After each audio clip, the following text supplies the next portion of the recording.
পরিপ্রেক্ষিতে পশ্চিমবঙ্গ রাজ্যের মুখ্যমন্ত্রী রূপে যে কোনো বিষয় যাহা আমার বিবেচনার জন্য আনিত হইবে বা আমি জ্ঞাত হইব, তাহা মুখ্যমন্ত্রী রূপে আমার কর্তব্যসমূহের যথাযথ নির্বাহের জন্য যেরূপ আবশ্যক হইতে পারে তদ্গতিকে আমি প্রত্যক্ষ বা পরোক্ষভাবে কোনো ব্যক্তি বা ব্যক্তিগণের নিকট জ্ঞাপন করিব না বা প্রকাশ করিব না।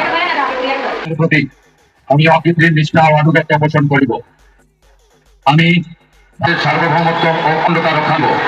পশ্চিমবঙ্গ রাজ্যের মুখ্যমন্ত্রী রূপে আমার কর্তব্যসমূহ নিষ্ঠাপূর্বক এবং বিবেকসম্মতভাবে নির্বাহ করিব এবং ভয় বা পক্ষপাত, প্রীতি বা বিদ্বেষ রহিত হইয়া সকল শ্রেণীর জনগণের প্রতি সংবিধান ও বিধি অনুসারে ন্যায় আচরণ করিব।